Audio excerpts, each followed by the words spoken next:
खेबसेनो रोखाफिननाय होदों जे फ्लाइओभार जा बा लामा जा मार्क बिथाङा बिनि थाखाय सिद्धांत लानानै मोनसे अनार होगोन होननानै बिथाङा खोथा होदों। थामथिया जाहैबाय जे 2020 27 जानुवारिनि जि बर' गोजोन गोरोबथा जि बिटिआर एग्रिमेन्ट बिनि जि गुबै जि क्लज दङ बे क्लज मथे 125 सिक्स शिड्यूल जि एमेन्डमेन्ट एक्ट आरो बे एक्टनि गेजेरजों 60टा समस्ति बांहोनाय 8टा डिपार्टमेन्ट एडिशनेलि बेखौ बांहोनाय जोंहा जिखिनि माने भिलेज लेभेल आरो मिउनिसिपाल लेभेल जि काउन्सिल जि माने मोनसे सेटआप लकेल बडि जि बानायनाय आरो गुबुन गुबुन जिखिनि माने सिक्स शिड्यूलनि जि एमेन्डमेन्टनि गुबै खोथाफोर बेयाव दङ बे एमेन्डमेन्टखौ लाबोनायनि थाखाय जोङो दाबि दैखाङो खारन दा विन्टार सेसन पार्लियामेन्ट सोलिगासिनो दङ आरो नखर मन्थ्रि बिथाङा खोथा होबाय जे फैबाय थानाय जानुवारि दाननि लास्ट आरो फेब्रुवारि दानाव जि बाजेट सेसन जागोन बे बाजेट सेसनाव 125 जि सिक्स शिड्यूल एमेन्डमेन्ट बेखौ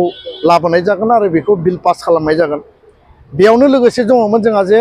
बिटिआरनि जे फाइनान्सियेल अट'नमिनि बाथ्रा जे फाइनान्सियेल पावार सेन्ट्रेलनिफ्राय काउन्सिला थोंजोङै मोननांगौ स्टेटनिफ्राय जि मोनो बेथ' मोनखागोनखा जोंहा गावनि रेभिनिउ जि दङ बे दंखायो खिन्थु सेन्ट्रेलाव आरमार्क जानांगौ आरो बे फाइनान्स कमिसनाव आरमार्क जानायनि जि प्रभिजन बेनि मेटारखौबो जोङो नखर मन्थ्रि बिथांनो जोङो दाबि दैखाङो। सिक्स शिड्यूलनि लेभेलावबो डिसकासनाव दङ आरो बेखौ बिथाङा मोनसे सिद्धान्तनि गेजेरजों बिटिआर काउन्सिला गावनो हारसिङै सेन्ट्रेलनिफ्राय फान्डनि गेजेरजों सोलिनो हानाय बे बेबस्थाखौ खालामनानै होगोन होननानै बिथाङा जोंनो खोथा होदों। गुबुन फारसे कार्बि आंलंनि जि एसटि हिलनि मेटार 30 बोसोर जाबाय जोंहा मोननै एकर्डआव बेयो लिरनाय दङ आरो हिलनि थाखाय बर'फोरखौ एसटि हिल होनांगौ प्लेनाव कार्बिफोरखौ प्लेन होनांगौ बे बेबस्थानि गेजेरजों जि एसटि हिलनि मर्यादा कार्बि आंलंनि बे खोथाखौ जों बिथांनो प्लेस खालामबाय आरो बिथाङा बिनि सायाव मोजां डिसिसन होगोन होननानै जोंनो खोथा होदों। दा बेखायनो जोङो आसाबादि एनडिएफबिनि रिलेटेड जिखिनि जोंहा दाबिफोर दङमोन जों बेयाव दैखांदों। जेलाव थानाय एनडिएफबि जोंहा केस उइथड्र जानांगौ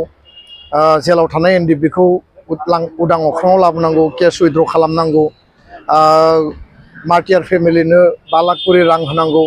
आरो रिहेबिलिटेसननि जि लास्ट पेकेज दङ बेखौ गोख्रै दिहुननानै होनांगौ बे मोनब्रै दाबिखौ जों बिथांनि सिगाङाव लाखिदों। दा बेखायनो सेन्ट्रेलि फान्डेड जिखिनि इनस्टिटिउसन जोंहा 1500 कोटि थाखानि जि पेकेज बे पेकेजखौ फाउन्डेसन ले खालामनाय बा बेखौ गायसननायनि थाखाय नखर मन्थ्रि बिथांखौ हांख्रायनाय जादों आरो बे हिसाबैनो